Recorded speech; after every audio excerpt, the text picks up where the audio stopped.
النهارده تشكيلة معجنات بعجينة واحدة، عيش فينو وعيش كايزر وعيش توست، من غير لبن ومن غير بيض ومن غير سكر. ايه رأيك في ده ولا ده؟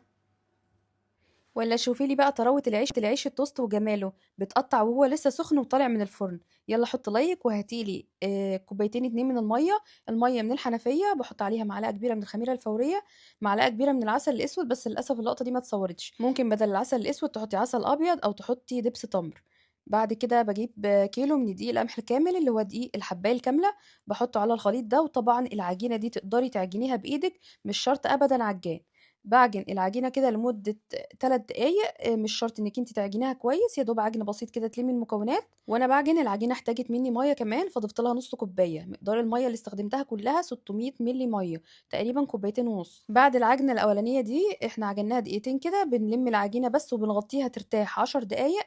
الخطوة دي هتخلّي العجينة تكوّن جلوتين معانا، فبالتالي لمّا نيجي نعجنها بعد كده أو لمّا نيجي نشتغل في الدقيق، هيدّينا عرق كإننا ضايفين دقيق أبيض، وإحنا ما ضفناش دقيق أبيض خالص. بارجع بعد كده بقى باردّها للعجّان تاني أو أعجنها بإيدي، بس باحط لها هنا 50 جرام زبدة، الزبدة طرية بدرجة حرارة المطبخ، وكنت نسيت أضيف ملح فضِفت نُص معلقة ملح. بالمناسبة ممكن بدل الزبدة تحطّي زيت زيتون برضه ما فيش مشكلة.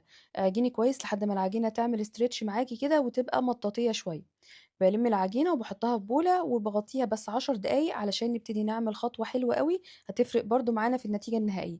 بنبِل إيدينا دقيق ونبتدي نعمل stretch للعجينة، الخطوة دي بتفرق جدًا، جدًا في النتيجة النهائية. بنكرر العملية دي مرتين أو 3 مرات كل 10 دقايق، باعمل stretch للعجينة وبالِمّها وباغطيها وباسيبها ترتاح 10 دقايق، وارجع أبِل إيدي مَيّة واعمل نفس الخطوات، واعملها مرتين أو 3. الخطوة دي بتعمل تأثير على الجلوتين اللي موجود في الدقيق وبتفعّله، فبالتالي بيدّيكِ عجينة قوامها طري وعجينة هشة بزيادة كإنِّك عاملاها بعيش أبيض بالضبط. بعد كده باغطّيه بقى وباسيبه بس يرتاح بعد آخر مرّة 10 دقايق تانيين، ونبتدي بعد كده نقطّعه. إحنا هنعمل عيش توست وهنعمل فينو وهنعمل كايزر، فهاقسّم العجينة تِلت وتِلتين. تِلت العجينة دي هاخدها أعمل بيها قالب توست، اللي هو بيكون مقاسه 25 في 10 أو في 12. باخد جزء العجينة ده وابتدي إن أنا أفرده بالنشابة أو أفرده بإيدي، وبعد كده بافرده بسمك طويل شوية، وبعد كده بابتدي إن أنا ألمّه. إحنا بنجيب الصينية اللي إحنا هنعمل فيها أو قالب التوست اللي إحنا هنعمل فيه، بنكون دهنينه دهنة زبدة، بنحاول نضبط المقاس على قد الحجم بتاع قالب التوست، يعني باشوف الطول على قد الطول بالضبط. لمّيت الأطراف على بعضها ورجعت لفّيتها الناحية التانية وفردتها بنفس الطريقة. بابيل إيدي بَلّة مَيّة خفيفة عشان لو في دقيق والّا حاجة بامسحه، أو ممكن ببخاخة مَيّة عشان العجينة تلزق في بعضها وما تفرولش بعد كده. بالِف رول وبالزّق الأطراف كويس جدًا، جدًا عشان ما تفُكِّش بعد كده في وقت التخمير. باجيب بقى القالب اللي إحنا دهنينه دهنة زبدة أو دهنينه دهنة زيت، وباحط العجينة جواها وباحاول إن أنا أسويها وهاشيلها على جنب دلوقتي ونعمل باقي الحاجات اللي معانا. ننضّف الرخامة بتاعتنا بقى ونجيب بعد كده باقي العجينة علشان نقطّعها ونعمل عيش فينو ونعمل كمان كايزر. الفينو عملت وزن الرغيف 75 جرام، يعني تقريبًا كده قد حبّاية الطماطم. بالِفّه كده وباكوّره وباحطّه جوّه صينية فيها رشّة دقيق، كل الدقيق اللي أنا بارُشّه في الأرضية برضه من نفس الدقيق الأسمر. العيش البرجر باعمل وزن الرغيف 85 جرام، باقفّله بالطريقة اللي حضرتِك شايفاها دي. باحطهم بقى في الصينية، باسيبهم يرتاحوا بس 5 دقايق وبعد كده بابتدي تشكيل. اختياري بقى لو حابة تضيفي أي بذور للعجينة، جِبت بذور كتان، وجِبت حبة البركة وبذور يقطين وسمسم، وكمان شوفان حبوب، وقلّبتهم على بعض. وباجيب الصينية الأولانية دهناها دهنة زيت كويس جدًا علشان هنحط فيها عيش البرجر، باخد الكورة بتاعة عيش البرجر أو عيش الكايزر باحطها جوّه المَيّة، وبعد كده باحطها في البذور عشان البذور تلزق فيها بالشكل اللي حضرتِك شايفاه ده. إحنا لسه ما خمّرناش، فهنحطها في الصينية ونسيب مسافات كويسة عشان لسه حجمها يتضاعف.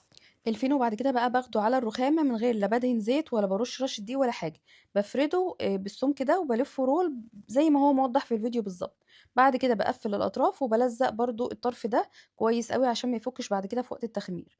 بعد كده باخده برضه في المَيّة وبعد كده باحطه في البذور لو أنا حابة، وبارُصّه بقى في الصينية اللي عندي. أنا باحب أستخدم الصينية دي أوي في تسوية الفينو، بتطلّعه زي الجاهز بالضبط. نيجي بقى لأهم خطوة، هي خطوة التخمير. بنخمّر العجينة إزاي؟ بنجيب أي صينية فيها مَيّة سخنة مغلية وبنحطها في الفرن وبنرص الصواني وبنقفل عليه. كده بنخمّر المعجنات عن طريق البخار، بتحافظي على طراوة العجينة ما بتنشفش من فوق، وبتدّيكِ نتيجة تخمير المخابز بالضبط.